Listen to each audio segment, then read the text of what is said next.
قل لو كان معه آلهة كما يقولون إذا لابتغوا إلى ذي العرش سبيلا سبحانه وتعالى عما يقولون علوا كبيرا تسبح له السماوات السبع والأرض ومن فيهن وإن من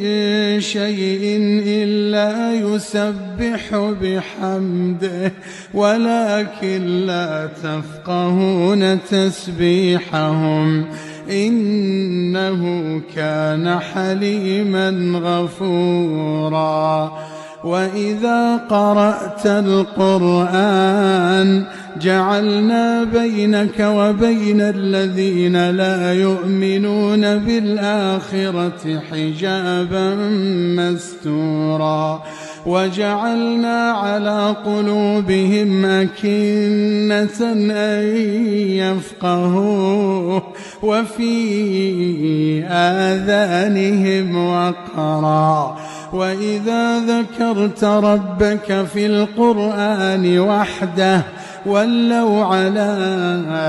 أدبارهم نفورا نحن أعلم بما يستمعون به إذ يستمعون إليك وإذ هم نجوى إذ يقول الظالمون إن تتبعون إلا رجلا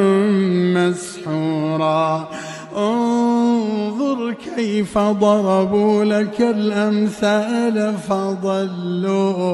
فضلوا فلا يستطيعون سبيلا وقالوا أئذا كنا عظاما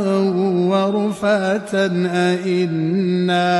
أئنا لمبعوثون خلقا جديدا قل كونوا حجارة أو حديدا أو خلقا مما يكبر في صدوركم فسيقولون من يعيدنا قل الذي فطركم أول مرة فسينغضون إليك رؤوسهم ويقولون متاه قل عسى أن يكون قريبا يوم يدعوكم فتستجيبون بحمده وتظنون إن لبثتم إلا قليلا.